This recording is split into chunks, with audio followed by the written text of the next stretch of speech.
Hello again. So basically, the third article by Lau, Locke, and Tarrant focused on breastfeeding duration as their outcome. So when looking at the behavioral outcome, it wasn't just whether they breastfed, but it was for how long they breastfed. Okay, so let's take a look what they did and what they found.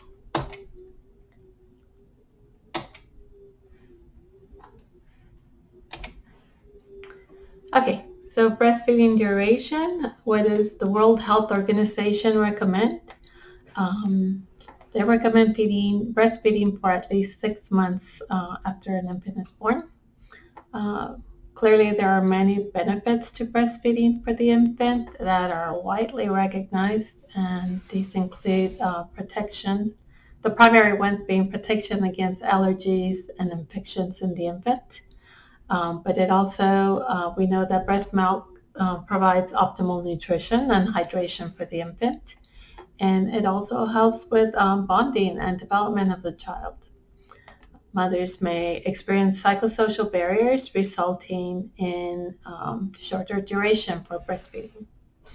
And so one of the things that they were interested in is, you know, to what extent does a woman's behavioral intention to breastfeed prior to their infant being born or upon when their baby is born, um, how will that affect the duration to which they continue to engage in breastfeeding? So the research question was, do the theory of recent action, theory of planned behavior, and self-efficacy constructs predict breastfeeding duration? Okay, so I'm just going to say theory of planned behavior because the TRA is actually part of TPB. So the theory of planned behavior and self-efficacy constructs predict breastfeeding duration. And so the methods, what they did was a literature review, and they went and identified observational or descriptive studies, meaning that these studies didn't have any kind of intervention in them, right? They weren't evaluations of an intervention, or they weren't clinical trials, they weren't experimental studies. They just measured people over time to see, depending what a woman's beliefs were prior to having her child, how did that predict their actual engagement and duration of breastfeeding? Okay, so they examined the effects of their planned behavior and behavioral self-efficacy constructs for breastfeeding in predicting breastfeeding duration. Okay, so again, the constructs are always in relationship to a specific behavior. So attitudes toward breastfeeding, social subjective norms for breastfeeding, um, and then again, perceived behavioral control over breastfeeding.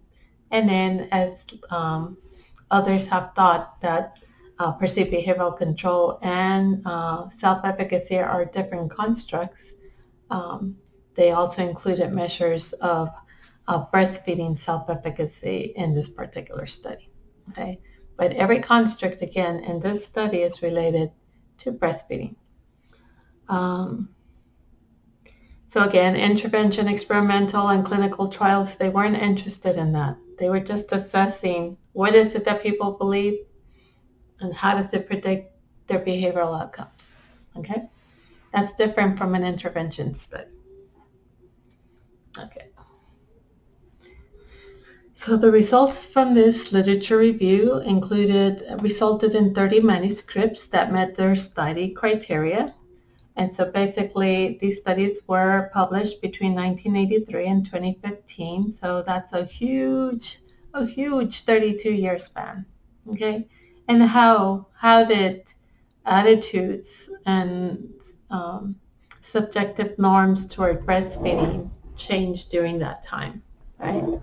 What were people's beliefs um, in 1983 versus what they are right now?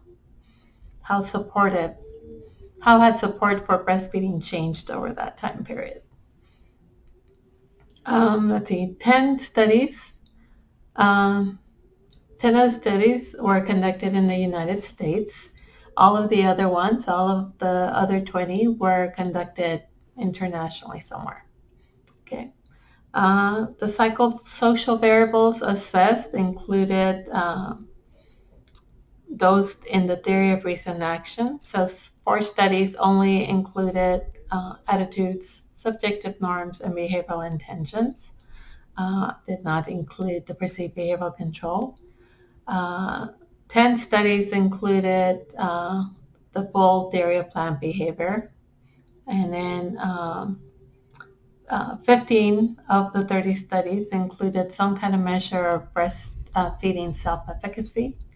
And 1 study included measures, all the TPB, or theory of planned behavior construct measures, plus a measure of behavioral self-efficacy. So 20 were prospective cohort studies, meaning that they assessed them at one time to predict behavior at a later time. And 3 were cross-sectional studies, meaning they examined the theoretical constructs and the behavioral practices at the same time. Okay. Sample sizes range between 57 and 602 participants. Okay, so what did they find in this particular study? Let's see. So they were looking at the psychosocial predictors of breastfeeding at 6 months. So they found that behavioral intention to breastfeed, that most of the studies identified a positive relationship between behavioral intentions to breastfeed and behavioral duration. And breastfeeding duration. So only 2 studies did not find that association.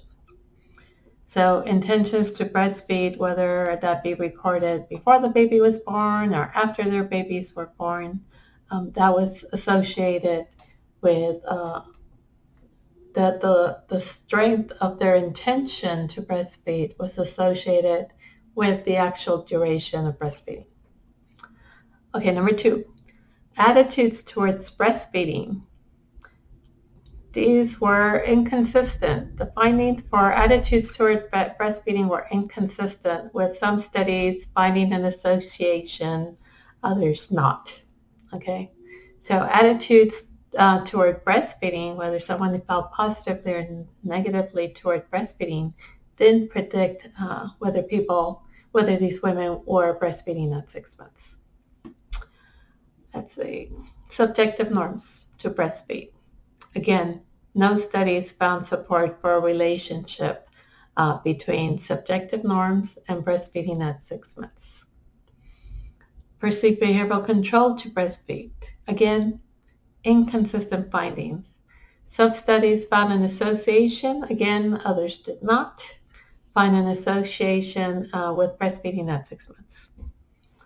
Okay, the overall model using structural equation modeling or some kind of path analysis, so advanced statistics. How did the overall model, including all of the constructs in the model, how effective was the theory of planned behavior model at predicting breastfeeding at 6 months?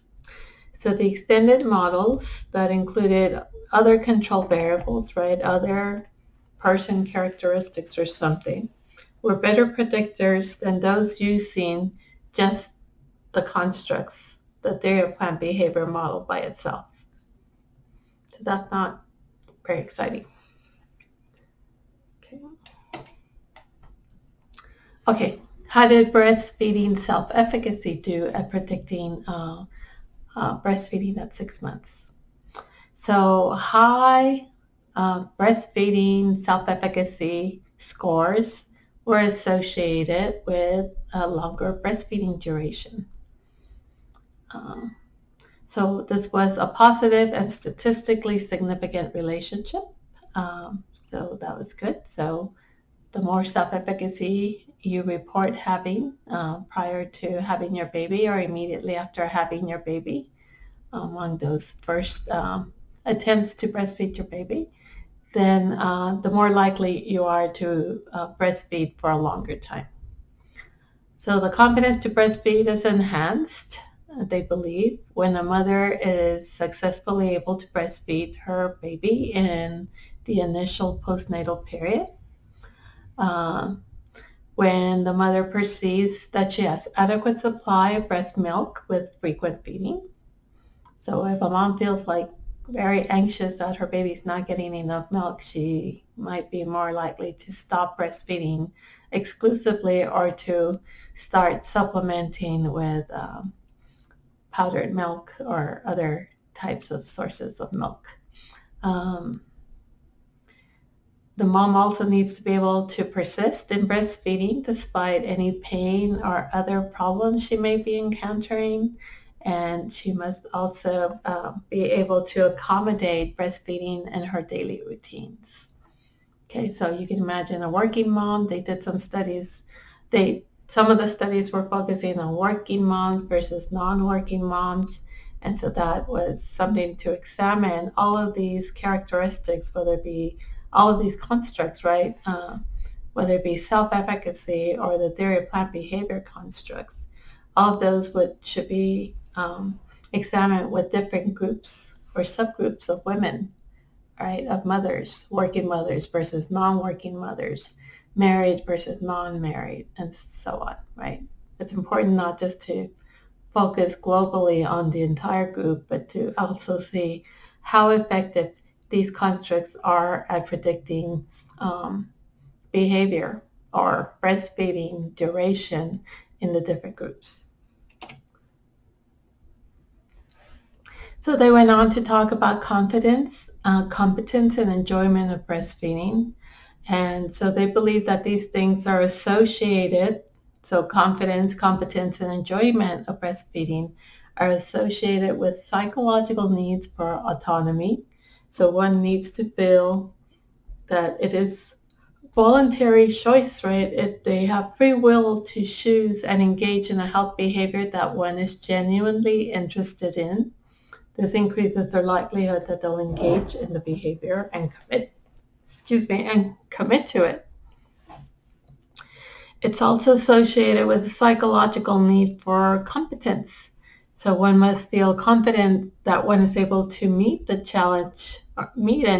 manage the challenges they face when engaging in the behavior, in this case, breastfeeding.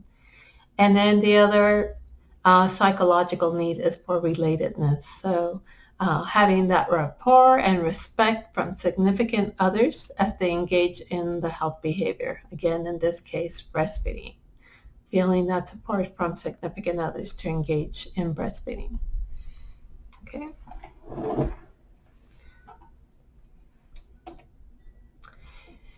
So these were just a couple of examples of how the theory of planned behavior can be applied. I mean, both of the studies were really not looking at the effects of an intervention designed to influence the beliefs within the theory of planned behavior. Rather, they were just collecting, measuring how people felt how people felt overall in terms of what their beliefs were toward the behavior and how that predicted their behavior at a later time without any type of intervention.